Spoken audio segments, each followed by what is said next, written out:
She called at 2:07 in the morning, and the first thing she said was, "I know it's late, and I know this is strange, but please don't hang up." I didn't hang up. I should tell you right now that I had no idea who she was. She wasn't in my contacts. The number was local but unfamiliar. And her voice, I want to describe her voice because it matters later. Her voice had the specific quality of someone who had been awake for a very long time and had made a decision they weren't entirely sure about. Not afraid, not drunk, just awake in the middle of the night in the way that only happens when something is keeping you there. I said, "Who is this?" She said, "My name is Vera. I think I dialed the wrong number." I said, "You think?" "I'm almost certain," she said. "But you answered, so." "So?" I said. She was quiet for a moment, then, "So I don't know what to do now." Here's the thing. It was 2:07 in the morning, and I had been awake too. Not because anything was keeping me there, just the particular kind of sleeplessness that belongs to people who are fine, technically fine, but whose brain has decided that 2 a.m. is an excellent time to review every decision made in the last 6 years. I was sitting at my kitchen table in Nashville with a glass of water I hadn't touched, and a book I hadn't opened, and an apartment that was very quiet, in the way apartments get quiet when they used to have 2 people in them and now have 1. So when a stranger called and said she didn't know what to do, I said, "Neither do I." "What number were you trying to reach?" She told me. "It was 1 digit off from mine." "That's not me," I said. "I know," she said. "I'm sorry." She didn't hang up. I didn't tell her to. There was a pause that lasted long enough that I thought the call had dropped. And then she said, "Can I ask you something?" "You called me at 2 a.m., I said. "You might as well. What were you doing when I called?" I looked at the untouched glass of water, the unopened book, the kitchen light I'd left on, because the dark felt too much like a statement. "Sitting at my kitchen table," I said. "Not sleeping." "Me too," she said. "Sitting, I mean. Not sleeping." I don't know why I didn't hang up. I've asked myself that 100 times since. The honest answer is that the apartment was very quiet, and her voice was the only sound in it, and I had been missing the sound of another person's voice for longer than I'd admitted to myself. "Why are you awake?" I said. "That's a long story," she said. "I have time," I said. "Apparently," she laughed. "Just once. Brief. The kind of laugh that escapes before you've decided to let it. And something about that sound, that single involuntary sound, made me put the untouched water glass down and actually pay attention. This is the point in the story where I want to pause and ask you something. If a stranger called your phone at 2 in the morning, wrong number, clearly wrong number, no reason to stay on the line, would you have kept talking? Most people wouldn't. Most people would say sorry, wrong number, and both parties would hang up and return to their respective sleeplessness. But if you're watching this right now, I think you might understand why I didn't. And if you do understand, drop a comment and tell me. Because I've been trying to put it into words for months, and I still can't quite get there. Subscribe if you haven't. And now let me tell you what she said next, because this is where it gets strange. She told me about the long story. Not all of it, not that night, but enough. She said she'd been trying to call her sister, that her sister lived in Nashville too, 40 minutes across the city, and that they had the kind of relationship where calling at 2 a.m. was not unusual, was in fact the preferred hour for the conversations that actually mattered. She said she'd been staring at her phone for an hour before dialing, and that she'd apparently transposed 2 digits, and that she'd heard my voice, and something about it had made her not hang up immediately, which she acknowledged was strange. "What about my voice?" I said. "You sounded like you were already somewhere difficult," she said. "People in difficult places are sometimes better to talk to than people in easy ones." I thought about that. "That's an interesting theory," I said. "I have a lot of theories," she said. "Most of them at 2 a.m. "What's the actual long story?" I said. "The one you were going to tell your sister." She was quiet for a moment, then, "I found something today. Something I wasn't supposed to find. And now I have to decide what to do about it." I waited. "I'm not ready to tell a stranger the specifics," she said. "No offense." "None taken," I said. "What can you tell me?" "That it changes something I thought I understood," she said, "and that I don't know if I should say anything to the person it involves, or if saying something would make it worse, or if not saying something is a kind of lie." "Those are different questions," I said. "I know," she said.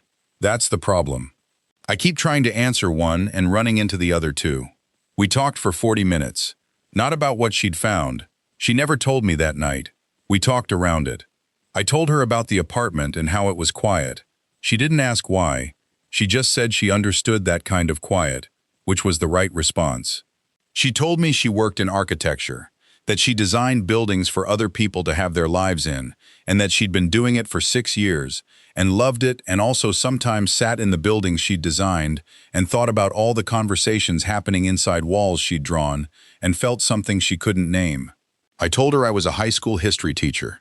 She said that sounded either wonderful or exhausting, and I said it was both simultaneously. She said that seemed right. At some point I realized I'd been talking to this person for longer than I talked to most people I knew in person. I also realized I didn't know what she looked like, what part of the city she was in, anything about her except her first name and the specific quality of her voice at 2 in the morning.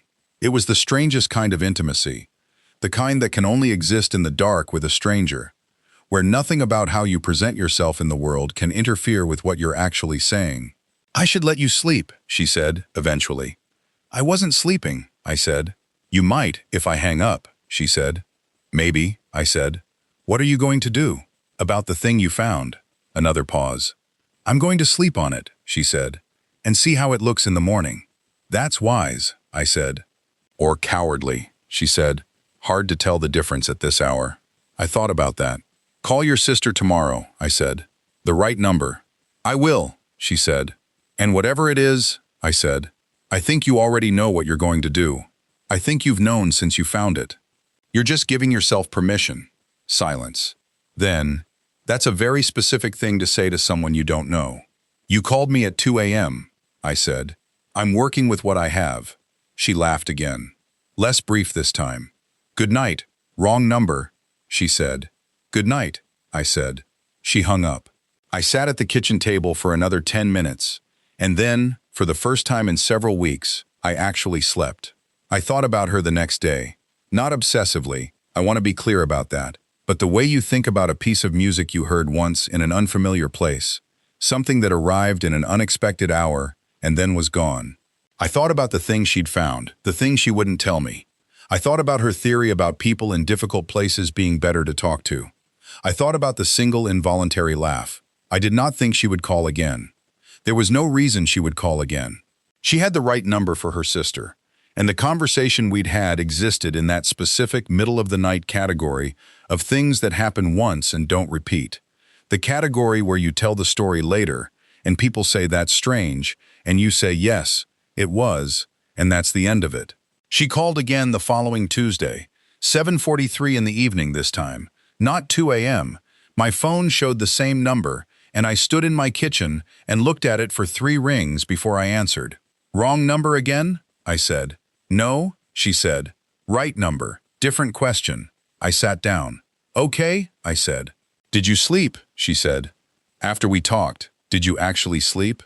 "I did," I said. "First time in a while." "Me too," she said. "I wanted you to know that." "I didn't know what to do with that," I said. "Did you call your sister?" "Yes," she said. "And I made the decision. About the thing I found." "What did you decide?" "To say something," she said. "To the person it involved." "How did that go?" A pause. "It went the way honest things usually go," she said. "Badly at first and then, I think, better. Eventually." "That sounds right," I said. "You were right," she said. "I already knew what I was going to do." I was giving myself permission. I didn't say anything. There was something in the air of the conversation that felt like it was waiting for something, and I didn't know what it was waiting for. "I've been thinking," she said, "about that conversation, and I keep getting stuck on something." "What?" I said. "You said your apartment was quiet," she said, in a way that sounded like it used to be less quiet. I was quiet for a moment. Then, "My wife and I separated 8 months ago," I said. It's still being figured out, but she doesn't live there anymore." "I'm sorry," she said. "It's not," I started, and then didn't finish. Because I didn't know how to say it wasn't a tragedy exactly, but it wasn't fine either.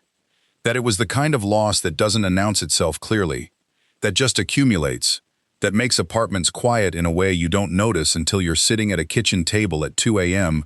with an untouched glass of water. You don't have to explain it, she said. I know, I said. Thank you. We talked for another hour that Tuesday, about different things, easier things. She told me about a project she was working on, a community library in East Nashville, and described the problem she was trying to solve with the light in the reading room. I told her about my students, about a girl named Maya, who had written the best essay about the Cuban Missile Crisis I'd read in 10 years of teaching, about how teaching history sometimes felt like trying to help people understand that the world had always been this complicated and had somehow survived it anyway. That's a form of hope, she said. I suppose it is, I said. That's probably why you're good at it, she said. How do you know I'm good at it? I said. A pause. You're very patient, she said, with questions that don't have clean answers. I thought about that. You've given me one question in 2 conversations, I said. That's not a large sample. I'm an architect, she said. I can tell a load-bearing wall from its function, not its appearance. I smiled at that. Then I asked, carefully, the thing you found, can you tell me what it was now? She was quiet for longer than the conversation had been quiet before. Then, not yet, she said. Maybe later. Why not yet? I said. Because it involves you, she said. In a way, and I'm not sure how.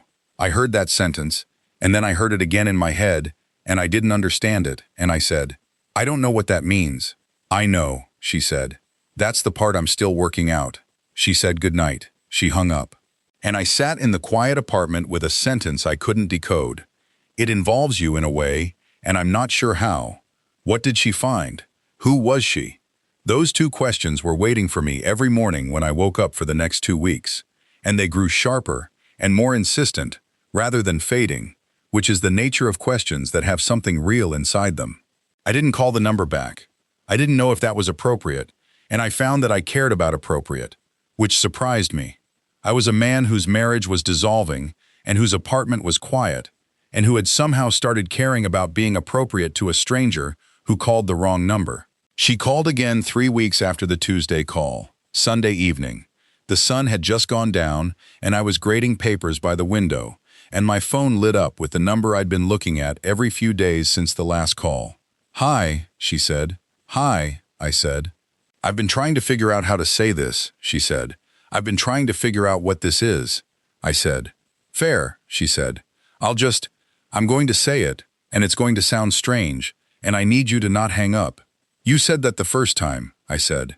I know, she said. I'm saying it again. I didn't hang up the first time, I said. I won't hang up now. She took a breath. Then she said, I'm an architect. I work for a firm called Meridian Design, in the Gulch. About 8 months ago, we were hired to do a renovation on a house in Germantown. Single-family home, large project, significant structural work. The client was a woman named Catherine. I went very still. The first time I visited the house, Vera said, there were photographs. On the walls, on the mantel, on the stairs. A couple. A man and a woman. I didn't think anything of it. Clients have photographs, Vera, I said. I know, she said. I know whose name that is. Catherine was my wife's name. Had been my wife. The house in Germantown. Our house. She hired you to renovate the house, I said. It wasn't a question. Yes, she said. She told me I'm sorry, Rhys. She said she was going through a separation and wanted to change the space, make it hers. I see clients in those situations sometimes. It's common. I put the papers down. Outside the window, the sky had gone that specific purple that happens for about 4 minutes in Nashville in fall and then is gone. I watched it and I thought about the house in Germantown and the photographs on the stairs and Catherine deciding she wanted to change the space. What did you find? I said. The thing you found. On the night you called. She paused. I was going through old project files, she said. Client correspondence. And there was an email Catherine had forwarded to me by mistake. It wasn't meant for me. It was meant for her attorney. Vera. It said that the house was almost ready, she said quietly, and that she wanted to move forward with the filing. The divorce filing. She was planning to file, Rhys. I don't know if she'd told you. I don't know your situation. I only know what I saw in an email I wasn't supposed to see. The purple sky turned to dark. I sat with that for a long time. Not because it was a surprise. I want to be honest. because honesty is the only way this story makes sense. It wasn't entirely a surprise. Catherine and I had been circling this for months, but hearing it from the outside, from someone who had seen it in an email before I'd known it was decided, was something different. "She hasn't told me yet," I said. "I thought she might not have," Vera said. "I'm sorry. I didn't know what to do with the information. I couldn't tell my clients confidential. I couldn't breach that, but I also couldn't call the person in the photographs and say your wife is filing for divorce. So you called me by accident," I said. "I called my sister," she said, "and reached you instead. And I thought I'd hang up immediately. But your voice, you sounded like someone who was already in a difficult place. And I thought, this is the person in those photographs. And I couldn't hang up. I understood then, the things she'd found, the decisions she'd had to make, the thing that involved me in a way she wasn't sure how. You said you made the decision," I said, "to say something. Who did you say something to?" "Catherine," she said. "I told her I'd seen the email by accident and that I thought she needed to talk to you before she filed. That it was the decent thing to do." "How did she take that?" I said. "She ended the project," Vera said. "Hired a different firm." I sat with that. An architect had lost a client because she'd told a stranger's wife to be honest with her husband. "You didn't have to do that," I said. "No," she said. "I know. Why did you?" She was quiet for a moment. "Then because you sounded like you were in a difficult place, and you were still kind to a stranger who called at 2 a.m. And I thought people like that deserve to know what's happening in their own lives." I didn't say anything. Outside it was fully dark now. The apartment was quiet and I was sitting in the quiet. And for the first time in 8 months, the quiet didn't feel like something wrong. It felt like a space I was in, that was real, that I was present for. "Can I ask you something?" I said. "Yes," she said. "The first night," I said, "you said you didn't hang up because something about my voice made you think I was already somewhere difficult, that people in difficult places are sometimes better to talk to." "Yes," she said. "What did you mean by better?" I said. She thought about it for long enough that I knew she was actually thinking. "Honest," she said finally. "I think I meant honest. People in easy places sometimes say things because those are the things you say in easy places. People in difficult places sometimes say the true thing because there's not a lot of energy left for anything else." "And you wanted the true thing," I said. "I always want the true thing," she said. "I'm an architect. You have to build on what's actually there, not what you wish was there. Otherwise, the whole thing comes down." I thought about load-bearing walls and what they look like from the outside. I thought about 8 months of a quiet apartment. I thought about a woman who had seen me in a photograph on a staircase and hadn't been able to hang up. "Catherine called me the next day," I said, "after you talked to her. She asked if we could meet." "Okay," Vera said quietly. "We're going to," I said. "Actually talk." For the first time in months, I didn't know why she was calling. I do now. "I hope that was the right thing," Vera said. "It was the honest thing," I said. "I think those are the same." Another silence. Different from the others. The other silences in these conversations had been the kind that contained things waiting to be said. This one felt like something had been said, like the space was clearer. "Vera," I said. "Yes," she said. "I'd like to meet you," I said. "Actually meet, in person. If that's, I understand if it's strange." "It's strange," she said. "Yes," I said. "But most things worth doing are," she said. "Is that another 2 a.m. theory?" I said. "One of my better ones," she said. We met the following Saturday. She suggested a place she knew in East Nashville, a coffee shop near the library project she'd described, and I said yes before I'd thought about it, which seemed right. I want to tell you what I noticed when I saw her across the room, because I've been thinking about how to say it, and I think the only way is directly. She was standing near the window looking at something outside, and I recognized her before I knew her, which sounds impossible but isn't. Her voice was so specific that when I saw the person the voice belonged to, something clicked into place. She was 32, she told me later. She had the look of someone who thought carefully and moved deliberately, who had built her understanding of spaces by paying attention to them.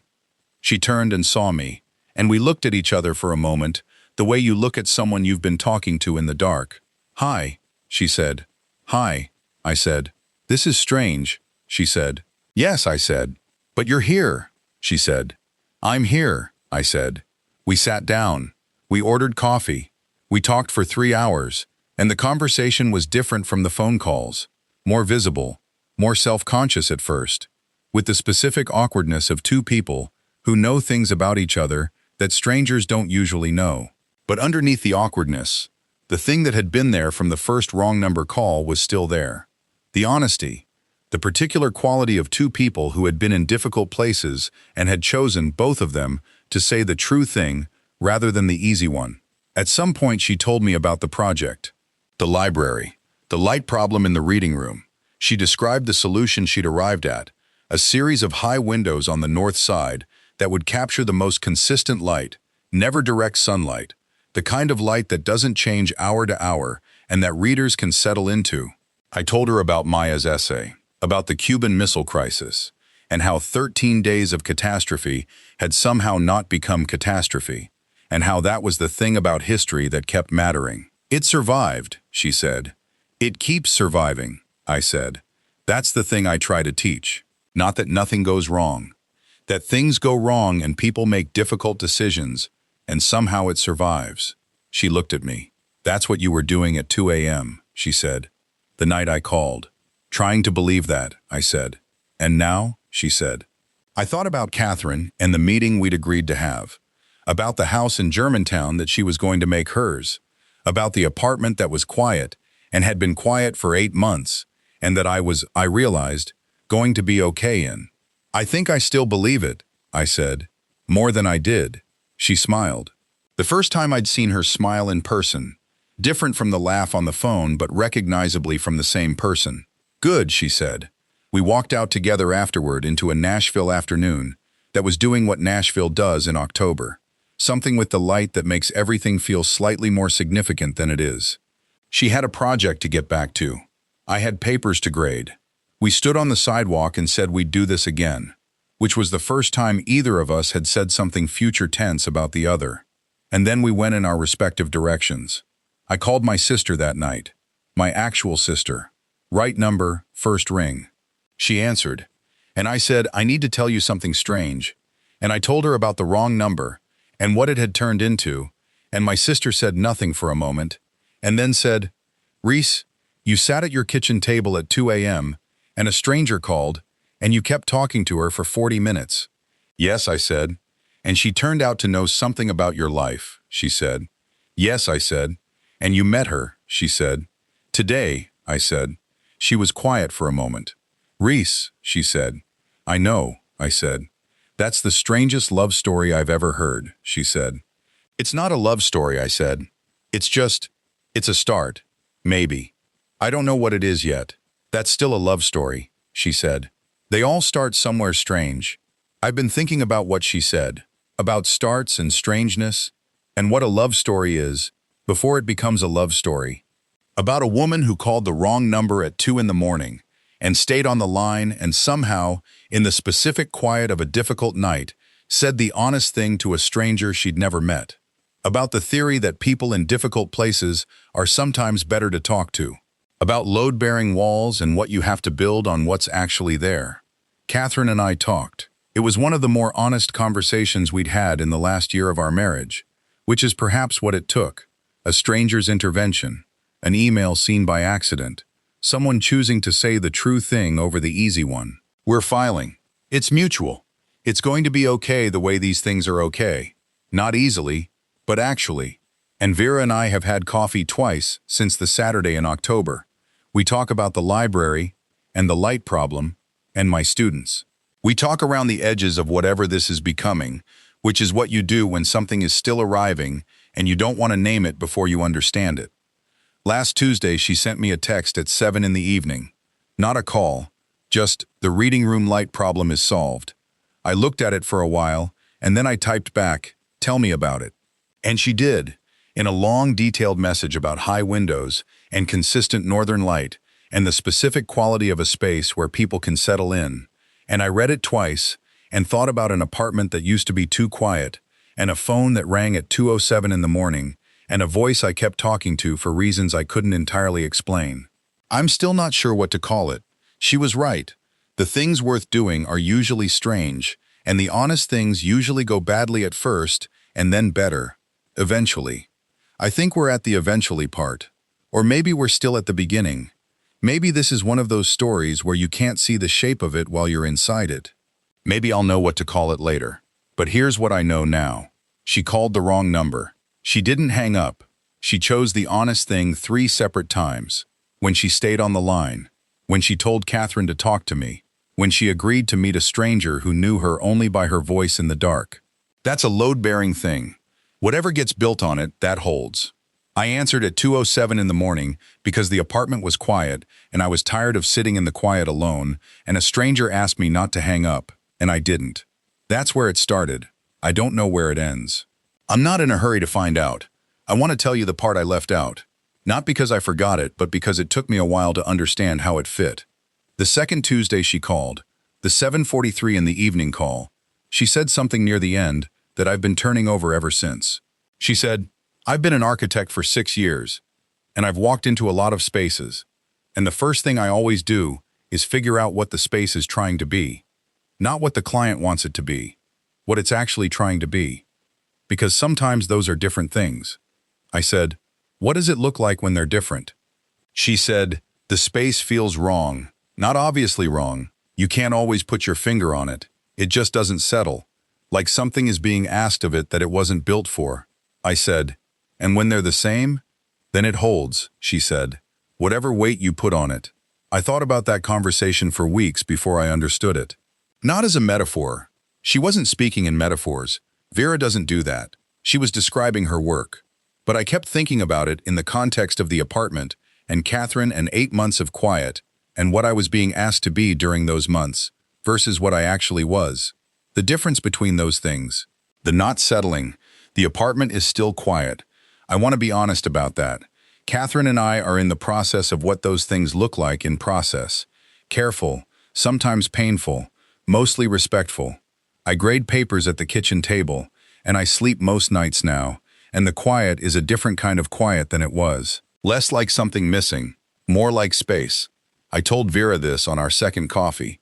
She listened the way she listens, which is fully, and then she said, "A reading room needs quiet, but not absence. There's a difference." "What's the difference?" I said. "Absence is when the thing that should be there isn't," she said. "Quiet is when the space is ready." I looked at her across the coffee shop table. Outside the window, the East Nashville afternoon was doing its thing. The library project was visible from where we were sitting. The building half finished, scaffolding on the north side where the high windows would eventually go. "Ready for what?" I said. She looked at me. Something shifted in her expression. The specific thing that shifts in a person's face when they've been precise and careful and are about to stop being careful. "I don't know yet," she said, "but ready." We sat with that for a moment, and then we talked about other things. The way you talk about other things when something has been said that doesn't need more words yet. My sister called me last week and asked about Vera. I said we were taking it slowly. She said, "You've been taking it slowly since 2 a.m. in October, Rhys." I said, "That's not very long." She said, "It's long enough to know if someone is worth going slowly for." I thought about the wrong number, and the 40 minutes, and the 3 honest choices, and the load-bearing thing. "She's worth it," I said. My sister said, "I know, you've been telling me for months. You just keep calling it something else." Maybe she's right. Maybe I've been describing a love story while calling it something else, which is something that happens when you're in it and can't see the shape of it yet. When you're building something and don't know what it will look like until it's done. But here's what I know about buildings. And it's the thing Vera taught me, I think, from the very first conversation. From the theory about difficult places and honest people. You have to build on what's actually there. Not what you wish was there. Not what it used to be. What's actually there. And what's actually there is this. A woman who called the wrong number and didn't hang up. A man who answered at 2 a.m. because the apartment was quiet and he was tired of sitting in it alone. 40 minutes of a stranger's voice being the only sound in a dark kitchen. 3 honest choices made without any obligation to make them. Coffee twice and texts about reading room light, and a library going up on the north side of a street in East Nashville, where the windows are designed to let in the most consistent light, never direct, the kind you can settle into. That's the foundation. Whatever gets built on it, that holds. I answered the phone at 2:07 in the morning and I didn't hang up. That's where it started. And some mornings now, when the apartment is quiet in the way it's been quiet for months, I think about what she said on the first night. That honest things go badly at first, and then better. Eventually. And I think we're at the eventually. Or maybe we're still in the middle of the building. Either way, the foundation holds. That's enough. That's everything. There's a thing that happens in October in Nashville that I've never been able to explain to people who aren't from here. The light shifts. Not dramatically.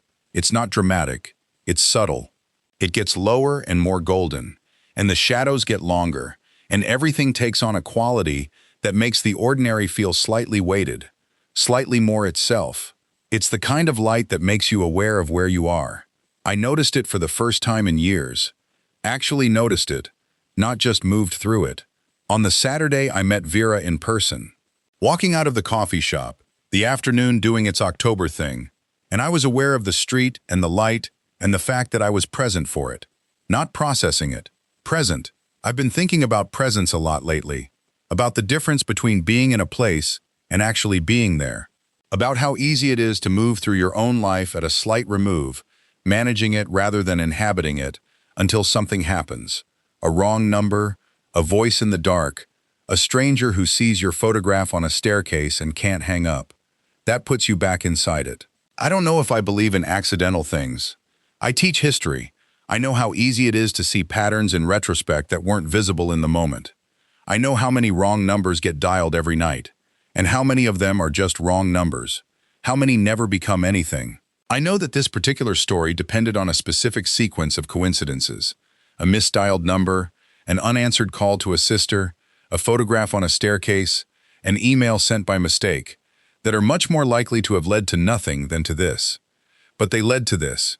And I think sometimes you don't get to choose between the story where everything was inevitable and the story where everything was accidental. Sometimes the only story available is the one where you answered the phone and didn't hang up and said the honest thing and showed up on a Saturday afternoon in October and sat across a table from a stranger who knew you by your voice and recognized something in you she'd only heard in the dark. Sometimes the only story is the one that actually happened. Vera texted me this morning. She said the north wall framing is finished. She said you can see where the windows are going to go and the light is going to be exactly right. She said come see it when the scaffolding comes down. I said I will. She said, you sound like you're in a better place. I said I am. She said good. I put the phone down and looked at the apartment, which was quiet, and thought about all the ways quiet can mean different things. About the quiet at 2 a.m. with an untouched glass of water and a book I couldn't read.